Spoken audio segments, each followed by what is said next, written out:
ഇന്നത്തെ ചില പ്രമുഖ പത്രങ്ങളിൽ ഇപ്പോഴത്തെ ഗവൺമെന്റ് ഒരു തെറ്റും ചെയ്തിട്ടില്ല. നേരത്തെ വീര്യം കുറഞ്ഞ മദ്യത്തിനെ പറ്റിയുള്ള ചില ഫയലുകൾ നീങ്ങിയതിന്റെ ഉത്തരവാദിത്വം മുഴുവൻ അല്ലെങ്കിൽ അത് മുഴുവൻ എന്തോ ഇടതുപക്ഷം തുടങ്ങി വെച്ചതാണെന്നുള്ള തരത്തിലേക്ക് സ്ഥാപിക്കാനുള്ള ശ്രമം നടക്കുന്നതാണ്. വാസ്തവത്തിൽ ഈ വീര്യം കുറഞ്ഞ മദ്യത്തിനകത്ത് ഈ പറയുന്ന ബക്കാഡി എന്നൊക്കെ പറയുന്ന കമ്പനികളുടെ ഉൽപ്പന്നങ്ങൾ വിൽക്കാനായിട്ടുള്ള അനുവാദം കൊടുക്കാൻ ഇടതുപക്ഷം തയ്യാറായിട്ടില്ല. ഇന്ന കമ്പനി എന്നുള്ളതല്ല, അത് പുതിയൊരു മേഖലയിലേക്ക് മദ്യം വരുന്നു എന്നുള്ളത് വേറൊരു കാറ്റഗറി ആളുകൾ ലൈറ്റായിട്ടുള്ള മദ്യമാണെന്ന് കരുതാത്ത തരത്തിൽ ഇത് കുടിക്കുന്ന ഒരു സംഭവമായി വരും എന്നുള്ളത് കൊണ്ട് അതിന് ടാക്സ് ഫിക്സ് ചെയ്ത് വിൽക്കാനായി അനുവദിക്കാതിരുന്നതാണ്. അപ്പം അത് സംബന്ധിച്ച് വലിയ തോതിൽ മദ്യത്തിന്റെ വ്യാപനം വരും. ടാക്സ് സംബന്ധിച്ച് വരുമാനം സംബന്ധിച്ച് വരുന്ന കമ്പനികൾക്ക് വലിയ ബെനിഫിറ്റ് വരും. ഇത്തരം പ്രശ്നങ്ങൾ വന്നതുകൊണ്ട് തന്നെയാണ് കൊടുക്കാതിരുന്നത്. അപ്പോൾ നേരത്തെ കുറെ വീര്യം കുറഞ്ഞ മദ്യത്തിനെ സംബന്ധിച്ച് ഗവൺമെന്റ് എന്തൊക്കെയാണ് വീര്യം കുറഞ്ഞ മദ്യം തുടങ്ങിയത് കാറ്റഗറൈസ് ചെയ്ത് അത് നോട്ടിഫൈ ചെയ്തിട്ടുണ്ട്, അല്ലെങ്കിൽ നമ്മുടെ റെക്കോർഡിലുണ്ട്. റെക്കോർഡിൽ ഓരോന്നിനെ സംബന്ധിച്ചും അഭിപ്രായങ്ങളുണ്ടാവും. ഡെഫിനിഷൻ ക്ലോസിനകത്ത് ഡെഫിനിഷൻ ഉണ്ടാവും. ആ ഡെഫിനിഷൻ ക്ലോസിനകത്ത് ഡെഫിനിഷൻ വരികയും കാര്യങ്ങൾ ഇന്നതാണ് വീര്യം കുറഞ്ഞത്, ഇന്നതാണ് വീര്യം കൂടിയത് എന്നൊരു, അല്ലെങ്കിൽ ഫോറിൻ മെയ്ഡ് ഫോറിൻ ലിക്വർ ഇന്നതാണ് എന്ന് പറഞ്ഞതുകൊണ്ട് അതിന്റെ ടാക്സ് നിശ്ചയിച്ചാൽ മാത്രമേ കച്ചവടം ചെയ്യാൻ പറ്റൂ. അങ്ങനെ കച്ചവടം ചെയ്യാനായിട്ട് അനുവാദം കൊടുക്കാത്തതുകൊണ്ട് അല്ലെങ്കിൽ ടാക്സ് നിശ്ചയിക്കാത്തതുകൊണ്ട് തന്നെ കമ്പോളത്തിലേക്ക് വരാതിരുന്ന ഉൽപ്പന്നങ്ങളാണ് ഈ പറഞ്ഞ വീര്യം കുറഞ്ഞ മദ്യം. ഞങ്ങള് വീര്യം കുറഞ്ഞ മദ്യത്തിനകത്ത് ഒരു വിഭാഗത്തിനെ ഞങ്ങൾ പ്രൊമോട്ട് ചെയ്തു. അതെന്ന് പറഞ്ഞാൽ കാർഷിക ഉൽപ്പന്നങ്ങളിൽ നിന്നുള്ള വൈൻ, അത് ഹോർട്ടി വൈൻ എന്ന പേരിൽ തന്നെ പ്രത്യേക ഫണ്ട് കൊടുത്തിട്ട് ചെയ്തിരുന്നു. അപ്പോൾ ഇപ്പോൾ കഴിഞ്ഞ 2 ദിവസമായി UDF-നകത്ത് ഇത് ചർച്ച ചെയ്തതിന് ശേഷം മാത്രമേ ഞങ്ങൾ നടപ്പിലാക്കൂ എന്നാണ് മുഖ്യമന്ത്രി മറുപടി പറഞ്ഞപ്പോൾ പറഞ്ഞത്. അങ്ങനെ മറുപടി പറഞ്ഞപ്പോൾ പറയുന്നതിന് മുമ്പ് അദ്ദേഹം കുറേ കാര്യങ്ങൾ, തെറ്റായ പ്രസ്താവനകൾ, വസ്തുതയല്ലാത്ത കാര്യങ്ങൾ തന്റെ ആർഗ്യുമെന്റ് ശക്തിപ്പെടുത്താൻ വേണ്ടി പറയുകയും ചെയ്തു.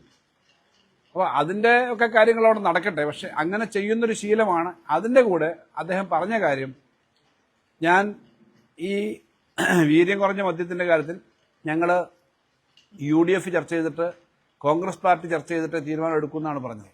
പക്ഷേ ഇപ്പോൾ നിയമം നിർമ്മിക്കാനായിട്ട് ബില്ലുമായിട്ട് മുന്നോട്ട് പോകും എന്നുള്ളതാണ് ഇപ്പോഴത്തെ വിവരം. എന്ന് പറഞ്ഞാൽ ഫിനാൻസ് ബില്ലിൽ വീര്യം കുറഞ്ഞ മദ്യത്തിന്റെ കാര്യം ഉൾപ്പെടെ ഉൾപ്പെടുത്തും. എന്നിട്ട് UDF-ന്റെ നേതാക്കന്മാർ പലരും പറയുന്നത്, കോൺഗ്രസിന്റെ മന്ത്രിമാർ തന്നെ അല്ലെങ്കിൽ UDF-ന്റെ മന്ത്രിമാർ തന്നെ പറയുന്നത്, ഇത് ഞങ്ങൾ ചർച്ച ചെയ്തിട്ടേ നടപ്പിലാക്കുള്ളൂ, ഞങ്ങൾ നയമെടുത്തിട്ടേ നടപ്പിലാക്കുള്ളൂ എന്ന് എക്സൈസ് മന്ത്രി അടക്കം പറയുന്നുണ്ട്. പക്ഷേ നിയമം പാസ്സാക്കി കഴിഞ്ഞാൽ, അസംബ്ലിയിൽ നിയമം പാസ്സാക്കി കഴിഞ്ഞാൽ, ബില്ല് പാസ്സാക്കി കഴിഞ്ഞാൽ ആ ബില്ല് ഗവർണറുടെ അസന്റിന് പോകും, അത് പബ്ലിക് ഡോക്യുമെന്റ് ആവും. പിന്നെ അതിനകത്ത് വലിയ സാങ്കേതിക കാര്യമൊന്നുമില്ല ഇത് നടപ്പിലാക്കുന്നതിന്, വിൽക്കുന്നതിന്. അപ്പൊ അങ്ങനെ ബില്ല് പാസ്സാക്കി കഴിഞ്ഞാൽ പിന്നെന്താ ചർച്ചയ്ക്ക് പ്രസക്തി?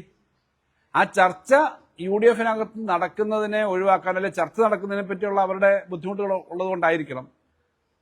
ഇപ്പോ നേരത്തെ തന്നെ LDF-ന്റെ ഗവൺമെന്റിന്റെ കാലത്ത് ഇതിനെ സംബന്ധിച്ച് ചർച്ച ചെയ്തിരുന്നു. ഞങ്ങൾ കൃത്യമായി പറഞ്ഞു, ഞങ്ങൾ ചർച്ച ചെയ്തിരുന്നതാണ്, പക്ഷെ വിൽക്കാൻ തീരുമാനിച്ചിരുന്നില്ല. വിൽക്കാൻ തീരുമാനിച്ചിരുന്നെങ്കിൽ നേരത്തെ ഉൽപ്പന്നം മാർക്കറ്റിൽ വന്നല്ലോ. അവർ തന്നെ പറയുന്നു 3 വർഷം 4 വർഷമായിട്ട് ഇത് LDF-ന്റെ ഫയല്, LDF-ന്റെ ഗവൺമെന്റിന്റെ അടുത്ത് ഫയല് വന്നു, മാർക്കറ്റിൽ വന്നില്ല. മാർക്കറ്റിൽ വരാതിരുന്നത് മാർക്കറ്റിലേക്ക് അയക്കേണ്ടെന്ന് തീരുമാനിച്ചതുകൊണ്ട് തന്നെയാണ്.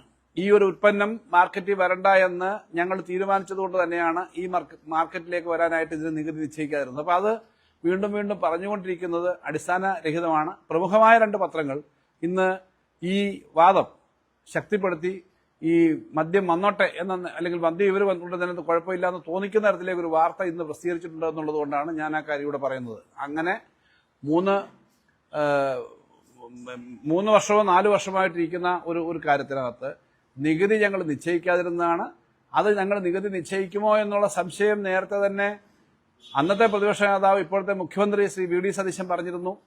വലിയ അഴിമതി നടക്കാൻ പോവാണ്, ലോക്സഭാ തെരഞ്ഞെടുപ്പ് വരുന്നുണ്ട്, ആ തെരഞ്ഞെടുപ്പിന്റെ ഭാഗമായിട്ട് ചില കാര്യങ്ങളൊക്കെ ഇവിടെ നടക്കാൻ പോകുന്നു, ചില വലിയ കുത്തക കമ്പനികൾക്ക്, മദ്യ കമ്പനികൾക്ക് സഹായകരമായ നിലപാടാണ് ഇടതുപക്ഷം സ്വീകരിക്കാൻ പോകുന്നത് എന്നാണ് എനിക്ക് കിട്ടിയ വിവരമെന്നൊക്കെ അദ്ദേഹം പ്രസംഗിച്ചിരുന്നു. അപ്പോൾ അദ്ദേഹത്തിന് കാര്യങ്ങളെ പറ്റി അറിയാം, അങ്ങനെയൊക്കെ നികുതി നിശ്ചയിച്ചാലുണ്ടാവുന്ന അപകടങ്ങളെ പറ്റി അറിയാം. അദ്ദേഹമാണ് വളരെ ചുരുങ്ങിയ സമയം കൊണ്ട് ഇത് ചെയ്തത്. എന്നിട്ട് UDF ചർച്ച ചെയ്തിട്ടാണ് ഇത് നടപ്പിലാക്കൂ എന്ന് പറയുന്നതിന് വിരുദ്ധമായി ബില്ല് പാസ്സാക്കി കഴിഞ്ഞാൽ ഇത് കയ്യിൽ നിന്ന് പോയി. കാരണം എറിഞ്ഞ കല്ല് പോലെ തന്നെയാണ്, പിന്നെ കയ്യിൽ നിന്ന് പോയല്ലോ. എറിഞ്ഞ കല്ല് പോലെയാണ് നിയമം പാസ്സായി കഴിഞ്ഞാൽ എറിഞ്ഞ കല്ല് തിരിച്ചെടുക്കാൻ പറ്റുമോ? പറഞ്ഞ വാക്കും എറിഞ്ഞ കല്ലും എന്ന് പറയുന്നത് പോലെ നമ്മൾ പറഞ്ഞ വാക്കുകൾ, അദ്ദേഹം പറയുന്ന വാക്കുകൾ അന്തരീക്ഷത്തിൽ കിടപ്പുണ്ട്, തിരിച്ചെടുക്കാൻ പറ്റില്ല.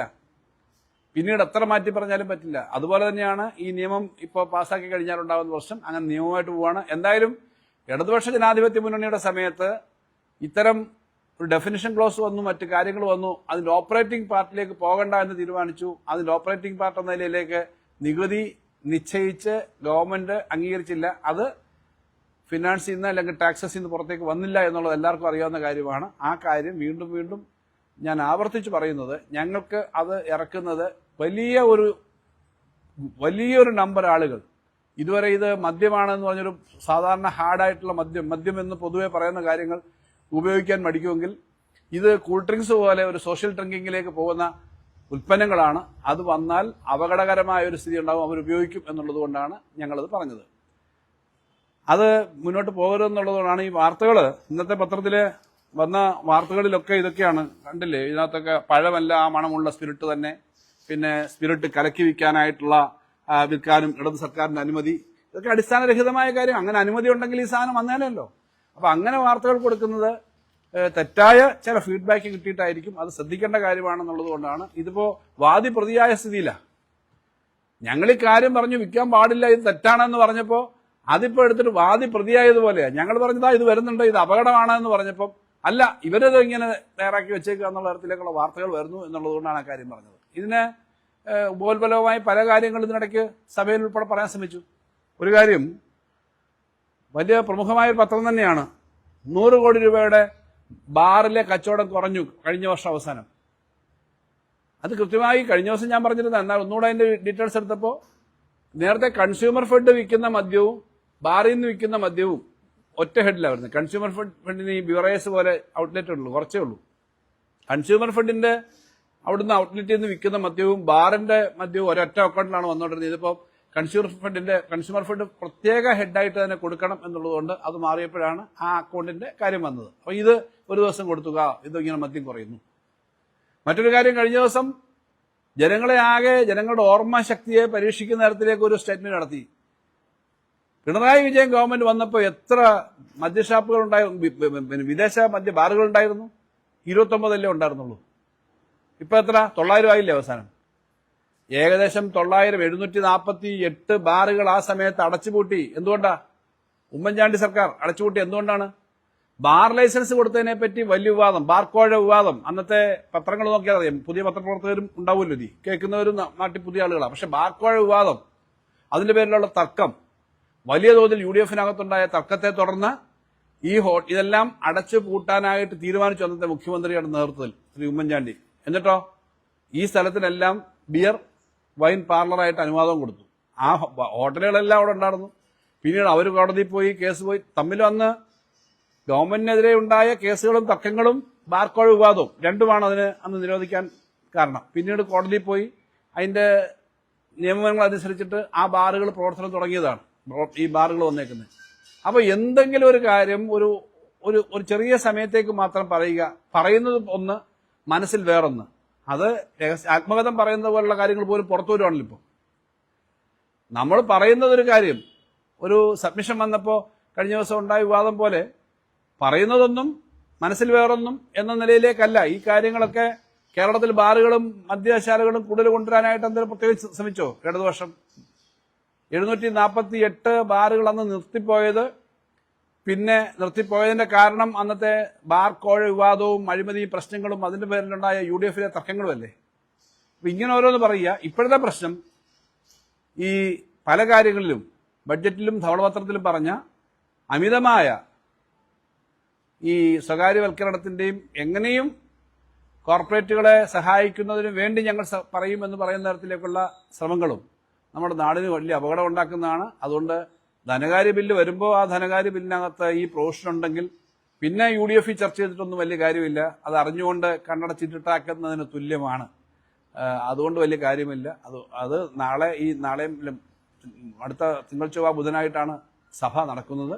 അവിടേക്ക് വരുന്ന ബില്ലിന് ഇതുണ്ടെങ്കിൽ UDF ചർച്ച ചെയ്യും, കോൺഗ്രസിനകത്ത് ചർച്ച ചെയ്യും, നയകാര്യങ്ങൾ ചർച്ച ചെയ്യുമെന്ന് പറഞ്ഞൊന്നും വലിയ കാര്യമില്ല എന്നുള്ളത് തെളിയാൻ പോവാണ്.